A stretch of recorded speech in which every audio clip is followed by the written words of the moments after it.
Parfois cynique, parfois confiant, mais jamais complaisant. Francis Gosselin. Sophie, c'était François Legault hier, c'est Mark Carney aujourd'hui qui fait une tournée des médias. Il était avec notre collègue Paul Larocque un peu plus tôt. Oui. Tu as pu écouter. Moi, j'ai vu ça, j'ai vu les images. J'ai vu des extraits parce que c'est pas encore diffusé. Ça va être diffusé dans l'intégralité, donc à 19h aujourd'hui.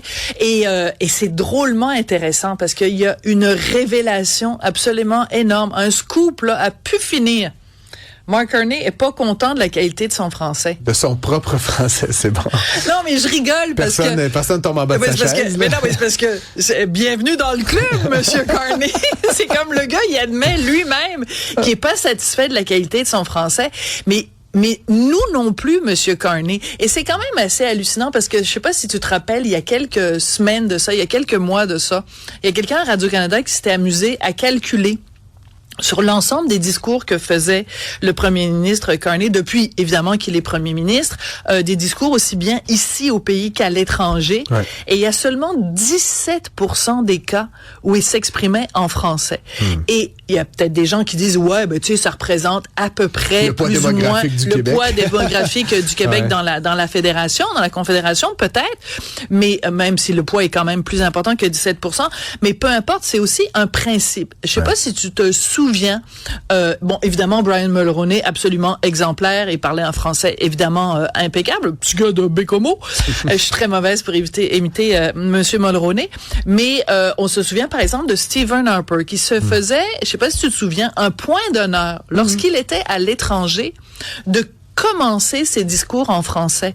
Alors qu'il aurait pu, parce qu'évidemment, on est d'accord, la lingua franca, la langue commune. Oui, et les soutiens de Harper étaient plutôt dans l'Ouest, comme le conservateur depuis. Ouais, mais il se faisait un point d'honneur parce qu'il disait, il y a 2 langues officielles dans ce pays, donc il faut le reconnaître. La meilleure façon de le reconnaître, c'est mettons d'abord le français, puis après, ben c'est sûr qu'il était plus à l'aise en anglais. Donc, je veux juste te faire écouter un petit extrait de l'entrevue avec Paul Larocque, parce que Paul, évidemment, le questionne sur le 17% et sur son intérêt réel pour le français.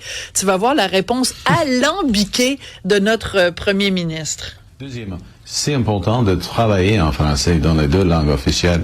Et mon chef de cabinet est francophone. Monsieur Blanchard. Monsieur Blanchard. Mon ministre des Finances est francophone. Ouais. Madame Joly, évidemment, elle est francophone. Monsieur Leblanc, il est francophone. Et vous parlez en français? On parle en français. On parle en français avec oui, dans les réunions, là, Oui, c'est important, c'est important. Et ce qui est clair, mon français est loin d'être parfait, alors je dois travailler tout le temps afin d'améliorer mon français. Alors, je dois travailler tout le temps pour améliorer mon français. Mais ce que nos collègues du Journal de Montréal, Journal de Québec, avaient découvert il y a quelques semaines de ça, c'est que Monsieur Carney, ça fait 3 mois qu'il n'y a plus de prof de français. Alors, il nous dit... devant les caméras, quand il parle à notre collègue Paul Larocque, ah oui, je dois l'améliorer, mon français n'est pas parfait, je dois l'améliorer. Ben, une bonne façon de l'améliorer, c'est peut-être justement en ayant un prof. Et l'excuse qu'il avait utilisée à l'époque, c'était de dire, la femme qui m'enseignait, ben elle a été obligée de quitter pour des raisons personnelles. Donc on ouvre la job, puis s'il y a quelqu'un qui est intéressé à l'apprendre, on va se chercher quelqu'un. Non, mais je peux lui conseiller par exemple Tania Lompré qui travaille en francisation, qui est absolument exceptionnelle. Mais il y a plein de monde. Mais la façon dont il répond à Paul Larocque, on a l'impression que c'est comme s'il disait, savez-vous quoi, tu sais, Mélanie Joly, ça tombe bien. Elle est ministre dans mon cabinet, elle parle français, regardons ça. Tu sais, je vais pratiquer mon français avec elle. Mélanie Joly est ministre, elle est pas là pour t'enseigner le français. Et surtout, ça... Je faisais l'analogie, c'est un peu comme j'ai un ami noir. T'sais. C'est ça. C'est comme j'ai un ami francophone. C'est ça. C'est ça. Je suis pas raciste. J'ai un ami noir. Je fais des efforts. Je massacre pas le français. Mais c'est ça. Après, Sophie, il nous reste peu de temps, mais je veux quand même reconnaître l'effort, là, tu sais, je veux dire, mais on devrait pas, Francis. Non, on devrait pas se contenter de si peu, parce que, tu sais, Mary Simon, là, quand même, nommée évidemment par Justin Trudeau. Du tout français, ben là, ils ont payé, on lui paye, là, nous, collectivement, et ça progresse peu. comme con.